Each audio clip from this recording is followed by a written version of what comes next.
የስዩም ትንታኔ። ስዩም ለረጅም ጊዜ ፖለቲካ ትንታኔ የሚሰራ እና ኢቲቪ እና ፋና የመሳሰሉ ቻናሎችም ላይ የሚቀርብ ፖለቲካ ተንታኝ ሲሆን ልደቱና ቴዎድሮስን የመሳሰሉት ፖለቲከኞች አብዝተው ይቃወሙታል። ስዩም ኢትዮጵያ ውስጥ ካሉ የፖለቲካ ተንታኞች ውስጥ አንዱ ሲሆን ለረጅም ጊዜ የፖለቲካ ትንታኔዎችንና ወቅታዊ ጉዳዮችን ያለ ፍርሃት ሲያወራና አንዳንዴም ቀልድ በሚመስል ሁኔታ አዋስቶ ሲናገራቸው ይደመጣል። በእርሱ ጉዳዮች ላይ የሚሰጠው አስተያየት ውስብስብና ለትንታኔ የማይመች ቢሆንም አልፎ አልፎ ያልተጠበቁ መረጃዎች እውነታ ሆነው ይገኛሉ።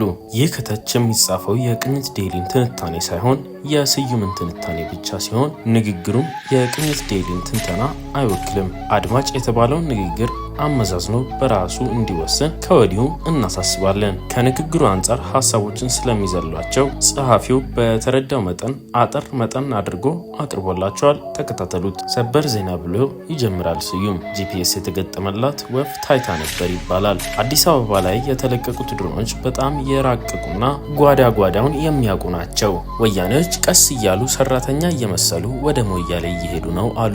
የቀድሞ የወሳኔ ታጣቂዎች በደቡብ ሞያሌ እየተንቀሳቀሱ እንደሆነም መረጃ ደርሶኛል። በጣም ደግሞ ብዛትም እንዳሏቸው ደርሼበታለሁ።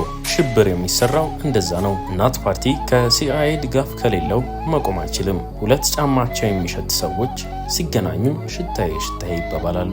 ነገሩ እንዲህ ነው። ኦፌክና ኦነግ ገጠኞች ናቸው። ሰዎቹ ዘረኞችም ናቸው። ሀሳባቸው ለኦሮሞም ለአማራም አይጠቅሙም። ከሀሳባቸው መካከል የአማራን እና የኦሮሞን ድንበር ይጠበቅ የሚሉ ድርጅቶች ናቸው። የሽግግር መንግስት ማለት መብታቸው ነው፣ ግን ከሀሳብ በዘለለ ምንም ማድረግ አይችሉም ብሎ መንግስት መልሶላቸዋል።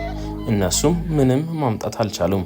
ፕሮፌሰር መራራ ምንም ለውጥ የማያመጡ ናቸው። ሰውየው ከቁም ነገር አልቆጠሯቸውም። የሶማሊያን አማጽያን ያወጡት መግለጫ የድሮ የአማጽያን ኬንያ ተደብቀው ነው መግለጫ ያወጡት። ነገር ግን ከኮንጎ ጋር ተናበው ነው መግለጫ ያወጡት። ኦፌክና ኦነግ መግለጫ ሰሚ ስላጡ ተንገብግበዋል። ኢህአፓ ደግሞ የሻዕቢያ ኤጀንት ሆኖ ብቅ ብሏል። ኢህአፓ ደግሞ በደርግ ጊዜ 500 ሺህ የጨረሰ የከሸፈ ፓርቲ ምን አድርጉ እንደሚል ግራ የሚያጋባ ነው። እናት ፓርቲ 500 ሺህ እጩ ነበሯቸው፣ አንዴም አልተመረጡም። የኢትዮጵያ ሕዝብ ነቅቶባቸዋል። ሁሉም ፓርቲዎች ለአማራና ለኦሮሞና ነፃ አውጭ ነን ቢሉም ነፃ አውጥተው አያውቁም። ጥላቻን መስበክ ነው አላማቸው። አቶ ኃይሉ አዱኛ መልሳቸው አሪፍ ነበር። የአማራ ፓርቲዎች የኦነግን መግለጫ ለመስማት ነው ሙከራቸው። ሁለቱም ይሳደባሉ እንጂ አይነካኩም። ዋናው አላማቸው የኦሮሞን እና የአማራን ህዝብ ለማጣላት ነው። በድምሩ 7 ፓርቲዎች መግለጫ አውጥተዋል። እነሱ ፓርቲዎች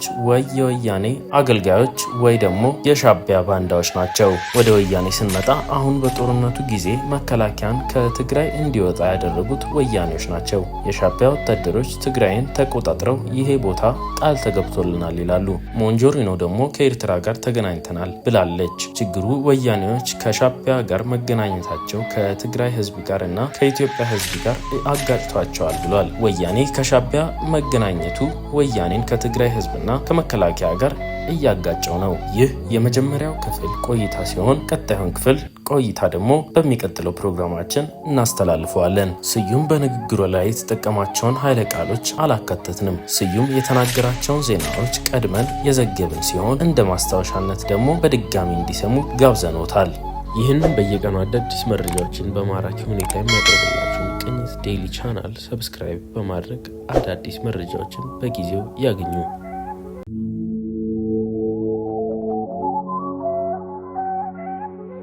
ኦፌክና ኦነግ ከአማጺው የኦሮሞ ነጻነት ሰራዊትና ሌሎች ባለድርሻ አካላት ጋር ሁሉን አቀፍ የኦሮሚያ ክልላዊ የሽግግር አንድነት መንግስት ለማቋቋም ኃላፊነት እንደሚወስዱ ኦፌክ ባወጣው መግለጫ አስታውቋል። ፓርቲው ይህንን ያሉት በክልሉ ያለውን የፖለቲካ ጸጥታና ሰብአዊ ቀውስ በመፍታት ዙሪያ ከሀገር ሽማግሌዎችና ማህበራት ጋር ለ4 ቀናት አዲስ አበባ ውስጥ ከተወያዩ በኋላ ነው። ፓርቲዎቹ የኦሮሞ ነጻነት ሰራዊት በሽግግር አስተዳደሩ ስር የክልሉን ጸጥታ ህግ፣ ስርዓትና ድንበር እንደሚጠብቅ ገልጿል። ፓርቲዎቹ ወደፊት የሚመሰረተው የሽግግር መንግስት አዲስ አበባ የክልሉ መዲና እንድትሆን የከተማዋ ተጠሪነትም ለክልሉ መንግስት እንዲሆን የኦሮሞ ብሔር በቁልፍ የፌዴራል ተቋማት ተመጣጣኝ ውክልና እንዲኖረውና ፍትሐዊ የሀብት ክፍፍልም ተጠቃሚ እንዲሆን ለማስቻልም ተስማምቷል ተብሏል። ይህን በየቀኑ አዳዲስ መረጃዎችን በማራኪ ሁኔታ የሚያቀርብላችሁን ቅኝት ዴይሊ ቻናል ሰብስክራይብ በማድረግ አዳዲስ መረጃዎችን በጊዜው ያገኙ።